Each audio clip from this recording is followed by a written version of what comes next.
All right, well, welcome all to the 2025 Launching Leaders Facilitators Conference. My name is Michael Leonard. I'm the former executive director of Launching Leaders and current consultant. I'll be your host today. It's so heartwarming to see everyone and hear everyone saying hello, so thank you very much. We'd like to welcome our Launching Leaders board members, partners, and associates who are all with us today. Special welcome to all facilitators. This conference is to thank you for your dedication. We hope you know how much we appreciate you. Please keep yourselves muted and use the chat if you have any questions, as the conference is being recorded right now. Conference is available in English, Portuguese, Mandarin, French, and Spanish. Please click on the interpretation icon to listen to the conference in a different language. So to begin, I would like to give you a brief update on Launching Leaders. So let's go to the first slide. Last year, Launching Leaders partnered with Agilix Labs and transitioned to their Dawn learning management system. As you can see, 85% of our community said they like the new learning management system, and 94% would recommend the course to many people. So we're very excited about that. We continue to see growth in all areas. The next slide. Our language courses continue to grow as more participants take Launching Leaders around the world in different languages. We continue to do our best to stay connected to our Launching Leaders community. With 17 new countries last year, we now have Launching Leaders participants in 103 countries, actually. We're blessed to see Launching Leaders continue to spread throughout the world. Next, we thank our amazing partners for collaborating with us as we strive to empower as many of the rising generation as possible. Our partners will run breakout sessions in our next few conferences so you, our Launching Leaders community, can get to know them better. We thank our associates that champion the Launching Leaders course in their organizations as they strive to empower the rising generation and others. So thank you very much to our associates. And we want to thank you for your support and your participation.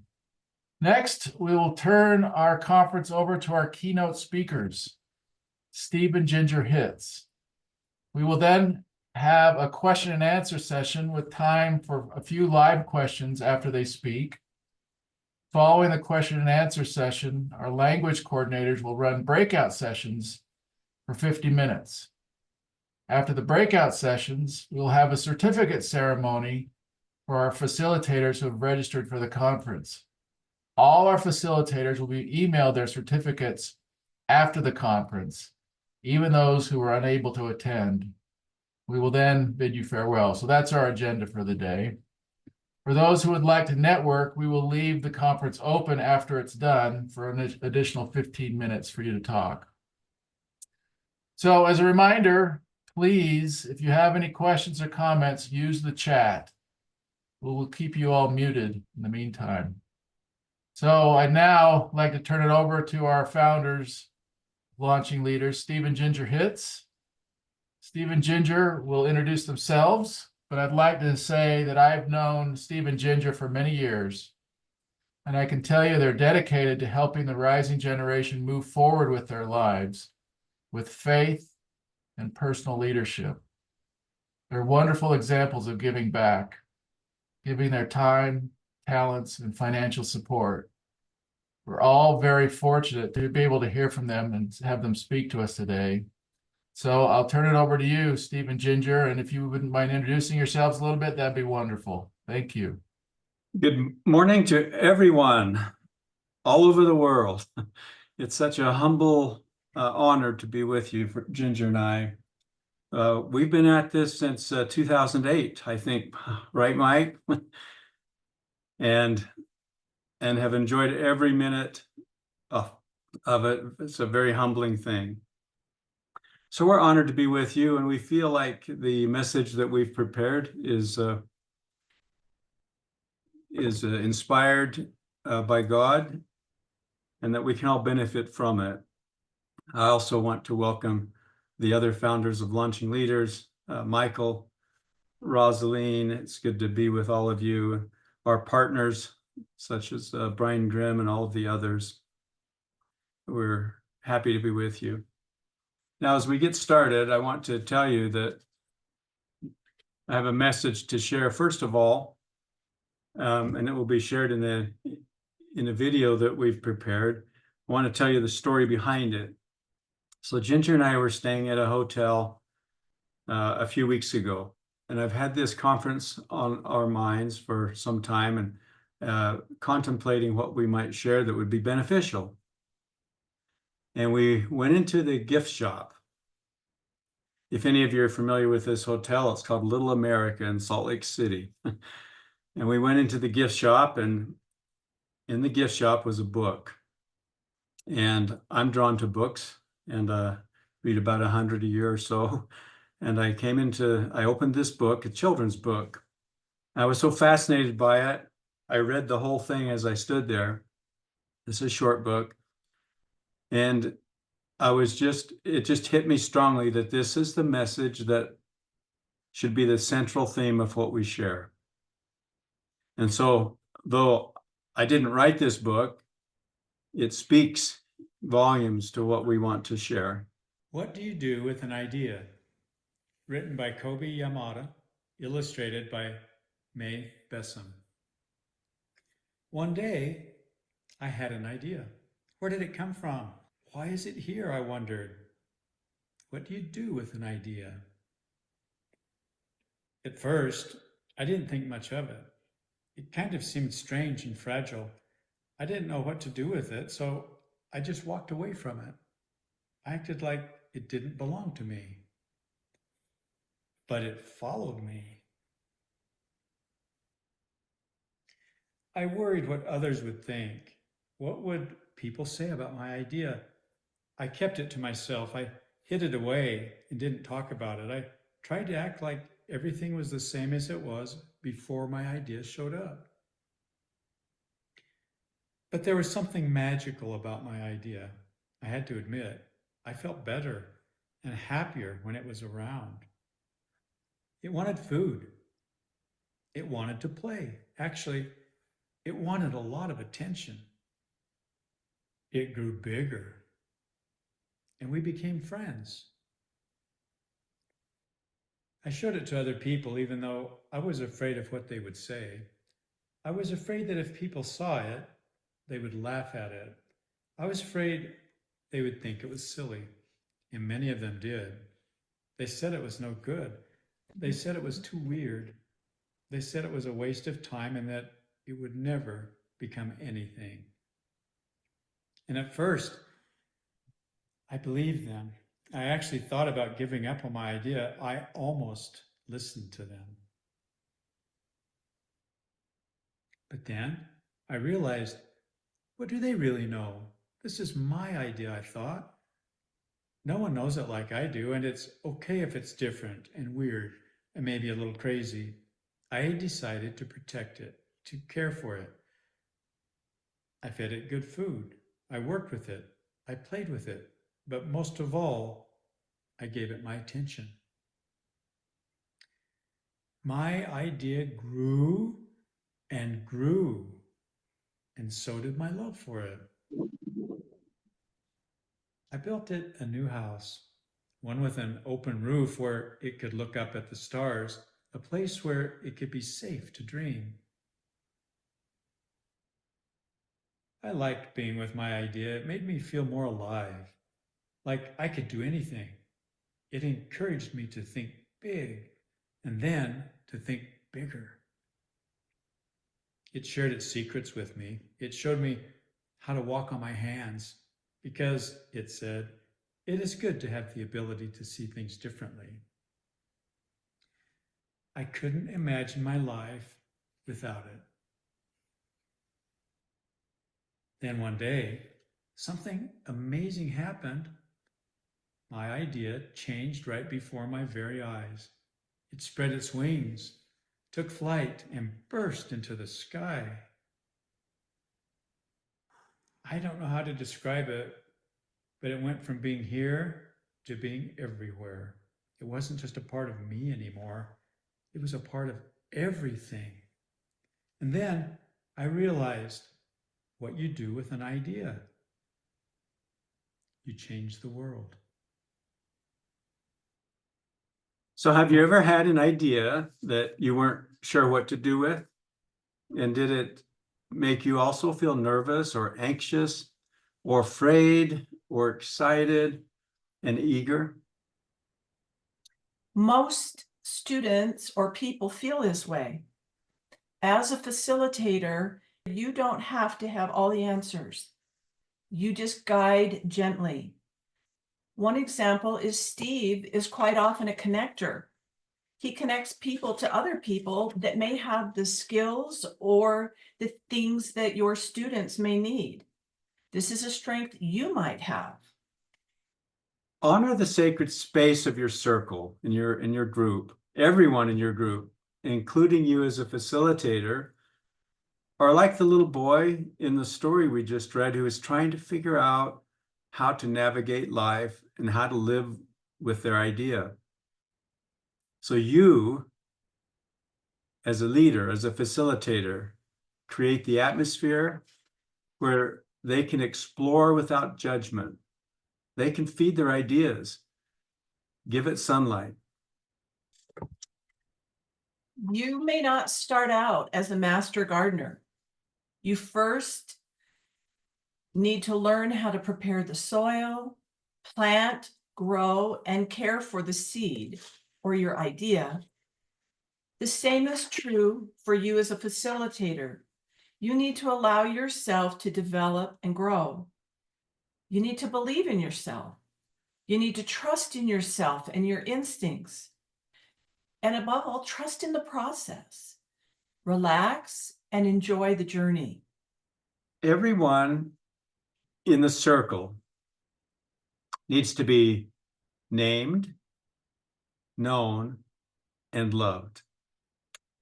Think about that process. When you interact with people, isn't it great when they actually know and remember your name? Isn't it great when they actually remember the things that they've learned about you? And in that process, you can learn to love one another. The worst thing that can happen is if a participant doesn't know they are loved and that their ideas might not be worth exploring. Everyone needs to be able to express without judgment around your facilitator and group table. Everyone needs to express without judgment. And remember that phrase and incorporate that. Everyone needs to be known, named, and loved. Practice the skills of listening without an agenda. A great facilitator can allay the fears and the doubt, just like the little boy from the book had, by listening without judgment and showing respect and dignity to each idea brought forth. Be curious. As a facilitator, your curiosity, ask questions. These are important skills to cultivate. There's a reason the facilitator's guide, has lots of suggestions in the form of questions. It guides and allows each person personal growth and enlightenment. And above all, don't lecture. There's nothing worse. You will turn them off if you start to lecture. Remember, short bites and lots of questions. So imagine you coming to this table with your group. You know, and in many ways, a facilitator is also a mentor. You provide a safe place at the table. You create the environment where ideas can grow and breathe. You allow ideas to mature in both a supportive and an explorative way. And some ideas are amazing and some are practice. Each participant gets to succeed or fail. Everyone chooses to learn. celebrate. If your intention is always coming from a place of love, the relationships that you're developing can blossom and flourish. You build confidence through your love and through your support. This will have a ripple effect that will grow and expand way beyond each group, and you will be building a foundation that has the opportunity to reach out and change the world. Yes, remember that was the last line of the book. What do you do with an idea? Or what do you do as you facilitate with each other? You change the world, because that is the purpose of launching leaders, is to change, to grow, to live into your future, to create a future. And so those are the key elements. Now, this is simple, but what we've decided to do is present a simple message and trust that the Holy Spirit will tell you 100 different things that you can also learn from this story and the principles that we're expressing today. So thank you. We express our love to you. And I think now we're going to be able to answer some of your questions. Well, thank you, Stephen Ginger. That was tremendous. Thank you for sharing your knowledge and experience with us. I really appreciated known, named, and loved. If we can do that as facilitators and make that personal connection, the ideas will come, and the opportunities to interact and to mentor and to help one another will be significant. So thank you very much. We are now going to have our question and answer session. Thanks for everyone who submitted questions in advance. You can ask questions in the chat now if you'd like. We will select a few at the end, but right now we will be answering the questions that came in advance. Steve and Ginger have shared their contact information at the end of their presentation. If you would like to ask them questions afterwards through email, you're certainly welcome to do that too. There were a lot of questions that were being asked about becoming a facilitator. Anyone who has a desire to become a facilitator can become one. It's best if you've graduated from Launching Leaders, however. Contact our administrative manager, Rosaline, and she will help you with everything you need to know to become a facilitator. So, Stephen Ginger, here's our first question for you to answer. Number one, how can I be a more effective or impactful mentor for youth? Thank you for that question, Mike.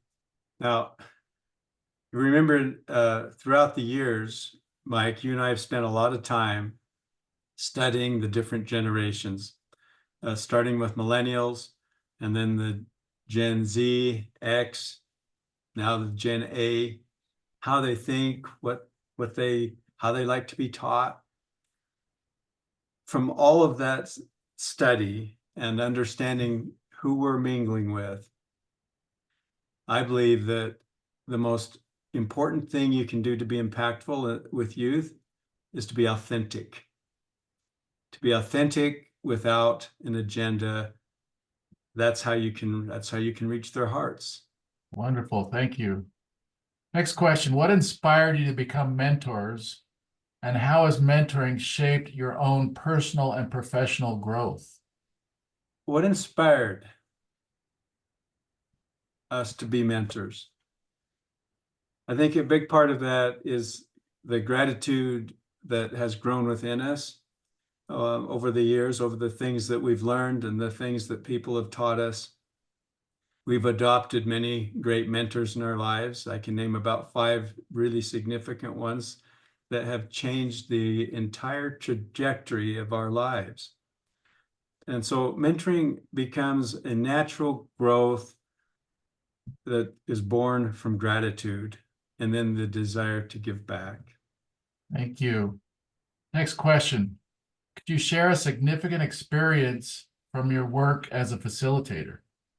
When we were in Manchester, England, we were with a group of about 6 different faiths that were going through Launching Leaders together. Michael and Brian Grimm were there. That's right. And some of these faiths had been historically antagonistic towards one another. But after applying the principles of the course and working together, it was beautiful to see how much they could find that they had in common instead of their differences. It was beautiful to witness and to participate and be a part of that, and to see how they could help lift and build one another. It was amazing. I remember that experience very well, and it was truly inspiring to see all those groups come together and united behind finding the next steps in their lives with their own faith tradition. So thank you. That was wonderful. So next question, how do you measure the effectiveness of your mentoring efforts? And what metrics or outcomes do you use to evaluate success? And that's a great question. When we were developing Launching Leaders programs, we spent a lot of time with Elder Robert Gay, and he taught us the best metric for success was not measured in financial means. It was measured by living out the purpose that God has intended for us. So when it comes to metrics, and if you're being successful as a mentor, love is really the best and only metric that you can measure with. Very good. Thank you very much. Next question, what are the core competencies expected of a good mentor? So we've talked about some of them in the book, and previously. So there's skills to learn and practice to be a good mentor. And the Facilitator's Guide has a lot to say about this. But Mike, the thing that stood out to you was the same thing that stood out to us, and that is everyone needs to be known, named, and loved. Sure, it helps if the mentor has skills and attributes that the mentoree is looking for, but it might be that you're just a sounding board, a place for them to listen, or you might be a connector. A great mentor cares more for the soul of the person and not about any financial connection in the process. Okay, next question. Should a mentor wait to be invited to be a mentor? Or can they mentor someone without being invited? And if yes, how can they proceed? That's a great question. I'm not sure I would have very many mentors if I waited for someone to come up to me and say, hey, Steve, can I be your mentor? That's kind of not how it works. And so we wrote an entire chapter about this in the Launching Leaders book, and it's taught in the course also. The thing is that to be bold and adopt mentors. If it's meant to be, in our opinion, that connection, we believe that God connects the dots, and that when you see someone that you believe could be a great mentor in your life, approach them, and they more than likely will be very thrilled to become a mentor as you form that friendship together. I remember over the years, I've been very bold in reaching out to some people that are even very famous, and ask them if I could have a conversation with them, or if they would be willing to mentor me. And they have. They've all said yes when I've approached them with the right humility, seeking their advice. Wonderful. Takes some bravery, but if the bravery pays off, doesn't it? Sure it does. Next question, is there an age range or an age bracket in which mentoring is most effective or ideal? Well, I'll give away a secret, because I probably look like I'm 30 years old, but I'm 68. And I'm still finding and adopting mentors, and we still mentor. There is no age bracket in which mentoring is most ideal and effective. I believe that if we're constant learners and seekers, this mentoring aspect of our lives should be a part of it until the day that we give up the ghost. And then we start being mentored in other ways. No, you're a great example of that. Thank you. To what extent should a mentor take responsibility in achieving a desired outcome in a mentoring relationship? Well, as a mentor, your best possible outcome should be to build an authentic and loving relationship that supersedes any metric. The desired outcome is always that the mentoree to be given hope and light and purpose in what they're trying to accomplish. Think of the little boy in the story and how his relationship with his idea grew and grew, and then it filled the world and made a difference. Thank you for that. We're about out of time for the pre-loaded questions, but we do have one or two that we could answer that have been live. Here's one that came in from Christian. What suggestions do you have for dealing with frustration in the process of persevering and achieving our goals? Something taught in the Launching Leaders called the cycle of divine guidance, or the cycle of spiritual guidance. And there's a space in there between when we launch upon what we feel inspired to do. And then sometimes nothing happens for a long time before we see the results. And we call that time between when we receive the idea to launch and when actually something happens, we call that the space of faith. And I think that that space is really a significant part of our lives. And if we can learn to be still in that space, everything else should work out. And I would like to add that not every single idea, even if it's an amazing and wonderful and the best idea ever, is going to be developed or come to fruition. The difference is each time you go through that process, there are things that you can learn. So that's the question to ask yourself when you're feeling frustrated. What can I learn from this? Because then you will take that to the next idea. It's really a process of personal growth as much as it is bringing something to fruition. Excellent. I think we'll end on that. Those are great comments. Thank you for those comments on the cycle of spiritual guidance. That's an important part in the Launching Leaders curriculum and book. Ginger, Steve, thank you for answering the questions. Thank you for your keynote address. Wonderful thoughts and inspiration for all of us. We're now pleased to have our certificate ceremony for our facilitators who registered for this conference. Our language coordinators will read out the names of the facilitators as their certificates are shown on the screen. If you have facilitated a Launching Leaders group and your certificate was not shown, please email Rosaline Walker. Her email is in the chat, and she will make sure you get your certificate. You're welcome to unmute at the end of all of our certificate ceremony to give our awardees a warm round of applause and clap. So let's wait till the end.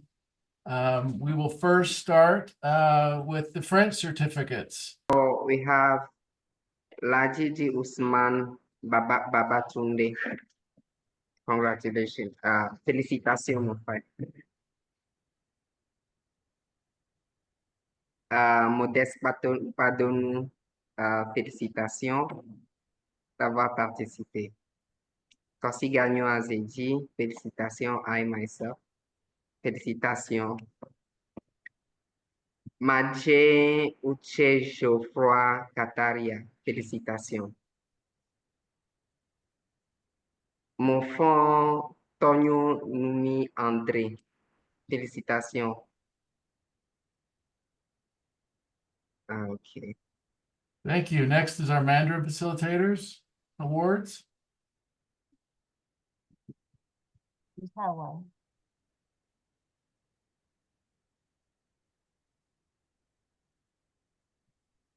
应该是陈一如、王家鹏、Next is our Spanish Facilitator Awards.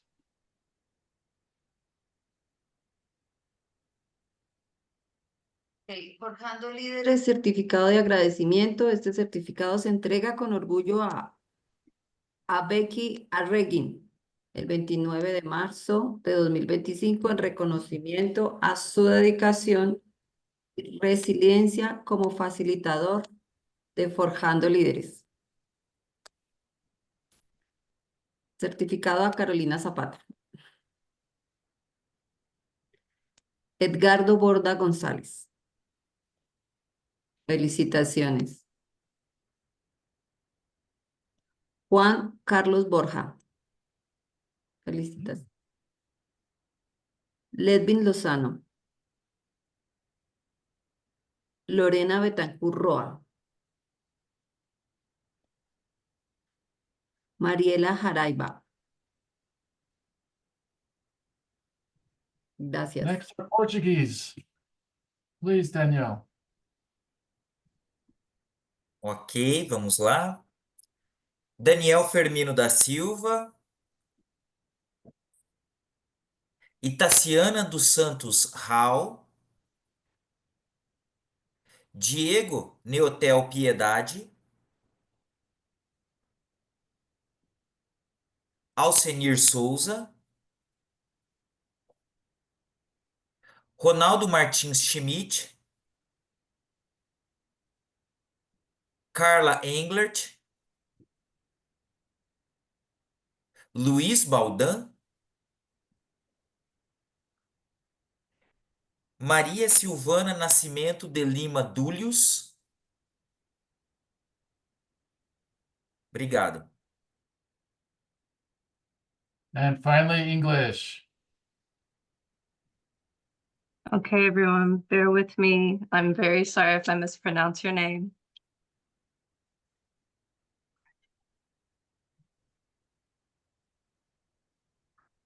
Amos Ofosu Henny Apia. Anemia Joseph. Osakui Anthony Onyema. Bobson Okoth. Charles Zeus. Chet Farmer. Chuck Liu. Kurt D. Allen. Cyprin Chenang. Daddy Campoy David. Davy Asomoy II. Diana Alusi. Alicia Yakubu Bala. Emmanuel Kiwu Antwi Bonku. Emmanuel Ande Ivorgba. Andiono Felicia Samuel. Francis Friday Nan Etim. Gaylord M. Puati. James Ritchie. Jandesa Quesero Mahayaya. Kenneth IG. Maureen Chahawinga. Michael Nawalim Amadi. Mustafa Alfias Toure. Omajola Oladumi. Tien Kong. Louis Philip Tan. Redentor A. Acosta. Robert Ridge. Ryan Iwag Esteloso. Scott Hymas. Stanley Duke Eugene. Stephen Hitz. Terry A. Hitz. Saludos. Thanks, everyone. Congratulations. We're very pleased. Thank you to our facilitators. We could not achieve our mission of empowering the rising generation, spreading launching leaders without you. So thank you very much. We've enjoyed our time with you. Thank you to Steve and Ginger for being our keynote speakers. Thank you to our language coordinators and Rosaline for leading out our breakout sessions. A big thank you to our interpreters. We so appreciate your time and effort. So much of this is done as a volunteer. Almost all of it is done as volunteer, and we know where your hearts are. So thank you very much. We look forward to seeing everyone at our other conferences later this year. Our Africa conference will be in June. Our Latin American conference will be in August. Our Asia Pacific conference in October. More details will be sent out by email as we get closer to the time of those. So this ends our conference. We've been so pleased to be with you. We thank you. We love you with all our hearts. Goodbye, all.